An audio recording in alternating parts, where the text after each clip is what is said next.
Over 64% of all seafood consumed in Australia is actually imported. And that's why it makes this particular aspect so important that we are outlining, making sure consumers can make that choice. Thank you. Beautiful day for it. Oh, perfect.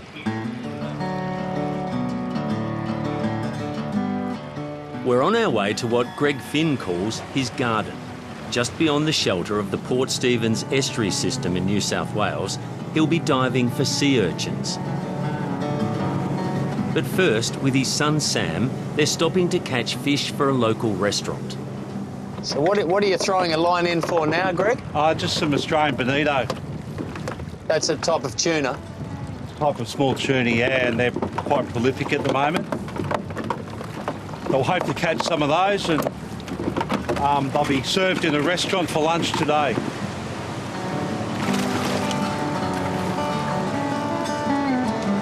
That's a good size one, Sam. A box of those would be good. Yeah. Like most commercial fishers in New South Wales, Greg Finn is multi-endorsed. He's licensed to catch a range of fish and shellfish. It means he can fish for seasonality and for when market prices are at their best. Pretty much most of my days are structured around where's the best opportunity with the weather, the value of the fish, and what's in demand and what's seasonal.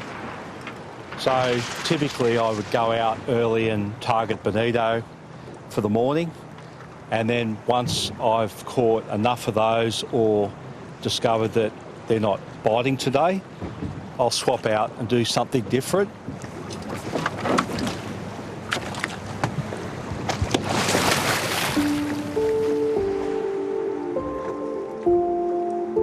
Today, the main target is long-spined purple sea urchin. He's diving in about 5 metres of water, and he treats the seabed here like a market garden. It's just veggie gardening.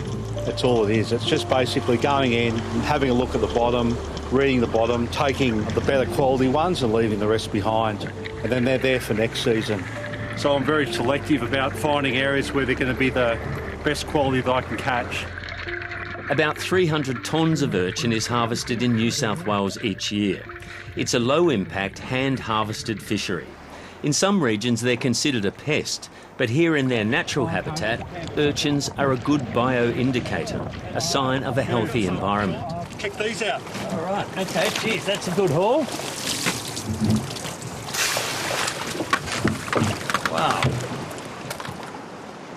Sea urchin is prized for its roe, its reproductive organs, commonly known as uni.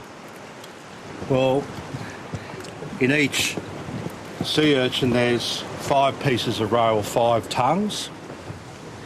Now just from simply opening that up nice and fresh, you can see this delicious tongue of urchin goodness, which is really sweet and creamy. Sean, how about you try that? Just like that? The whole thing? The whole thing. And how would you describe that flavour? Well, it's surprisingly delicate. I thought it would be a much stronger flavour. It's beautiful. You can really taste the sea.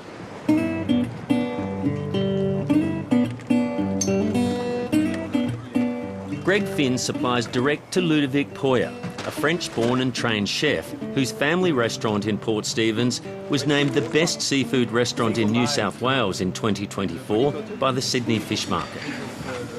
For Chef Poyer, it's all about seasonality, honouring seafood when it's at its best. You got all those fish coming all year long, and you don't want to eat the same fish all the time. You just don't. So welcome to the Poyers. Here's our menu. Our specials, I'll just explain a few little things on there. At the Poyers, the menu celebrates local produce. But as of July the 1st this year, all restaurants, pubs and food service outlets across Australia will have to list where their seafood comes from. Menus will have to identify if it's from Australia, imported or a mix of both. Over 64% of all seafood consumed in Australia is actually imported. And that's why it makes this particular aspect so important that we are outlining, making sure consumers can make that choice. And I think that's really important for consumers because Australian food production, as all of your viewers would well know, has got some of the best reputation globally for being safe, nutritious, all of the aspects that we actually expect of our food itself. So this will give people the ability to just say, I know what I'm eating. Australia's seafood industry has long campaigned for country of origin labelling. The Industry Association says consumers choosing Australian can be confident they're buying seafood from regulated, scientifically managed, sustainable fisheries. Well, Australia's fisheries and aquaculture farming practices are considered world's best practice. Most of Australia's fisheries these days are managed with strict quotas. Most of our fisheries have regular scientific stock assessments. So it's still a pretty vibrant fleet here, Sean. A lot smaller than what it once was, of course. Been through a lot of restructure and downsizing. So Sean Sloan is Managing Director of Australia's Fisheries Research and Development Corporation. It coordinates research into more than 500 Australian fish stocks. What this new country of origin labelling system does, it levels the playing field, because a lot of those standards that Australian fisheries and aquaculture producers are held to are not actually the same standards that our imported products are held to.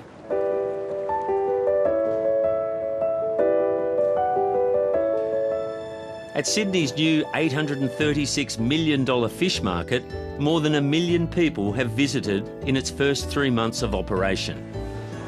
Retailers already clearly label country of origin for everything sold here. And at the market's restaurants, there's already an appetite for the same sort of transparency. Look, I'd say it's a good change and a welcome change for us. We already care about the source of, of what we're buying and where it's coming from as a story anyway. So does buying Australian mean much to you? Absolutely. Very important. I would refuse to buy if it was imported.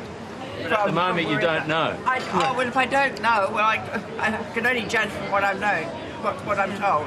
But I would like to be informed about what I'm eating, because I want to support Australian industry.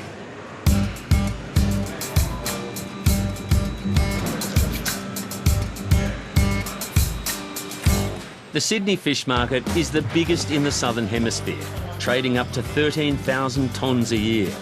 Most of it is Australian, but 15% of the seafood sold here is imported, mostly from New Zealand. With its digital auction system, the industry-owned market has led the way on country of origin labelling. So we took that step first ahead of, I guess, the rest of the industry, where to us, country of origin is very important. That alongside fish names are two critical elements for our business. So we'd like to make sure that the consumer knows not only where their product's coming from, but also what species they're buying. So this is a beautiful blue mackerel, our blue mackerel. The market runs daily tours to educate consumers about seafood. It also has a new seafood school where the industry can come together for events like this one, where chefs are preparing new ways of serving underutilised species of seafood. It's very similar in the sense it's been quite a plain style fish, but we can elevate flavour and texture by learning how to brine, age. All those things will help elevate some of these underutilised fishes. So what have you got here today? So today we have Clarence prawns, Australian salmon that's been cured overnight with some citrus, cuttlefish salad, and we're serving leather jacket. How much shark do you see out there, and if there was a market for it, would it be worthwhile sending into Sydney? The industry is hoping country of origin will see a boost in demand, and some consumers will be looking for less expensive Australian seafood options. Seafood is a competing protein with beef, with lamb, with pork, and with chicken, of course. So as costs start to go up and prices go up, customers will start to make more informed decisions, and it is about giving them more information to make better informed decisions. And then when they start to see some of these underutilised, less expensive, less premium species, hopefully it encourages, more trial and more consumption of them. Country of origin labelling comes at a time when Australia's commercial fishers are under intense pressure, from spiralling costs, expanding marine protection reserves, and the growing political power of the recreational fishing sector.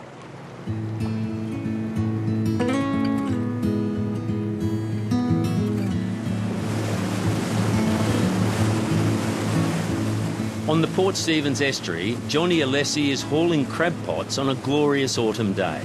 For all its challenges, fishing for this veteran is as much a lifestyle as a business. It definitely is a lifestyle. It's not a good business decision, it's a sickness. You've either got it in your blood or you don't. You need a very good sense of humour in this game. You also need to be very good at putting away your money because you never know when you're going to experience a downturn. Johnny reckons country of origin labelling will mean the people buying his crabs and other catch species may better appreciate the story behind where their seafood comes from and who's catching it. Yeah, that's a nice crab. Knowing that they're basically supporting local industry, supporting local primary producers, and basically spending their money sort of on the domestic market rather than going overseas, knowing that they're getting a better product too. Greg Finn's dream since he left nursing to go fishing full-time was to build a business that he could share with his son Sam. But the reality is that it can't support both of them. Sam is a fly-in, fly-out worker in WA's iron ore industry. I've had to ship him outside the state into a completely different industry because I simply don't have the confidence to keep him reliant upon what my business may produce for him in the future. They're both hoping more demand for fresh, sustainable Australian seafood changes that. When you know it's been caught local, it's got less food miles and it's got a longer shelf life. I think people deserve to know where their fish comes from. I think it's going to make a huge difference.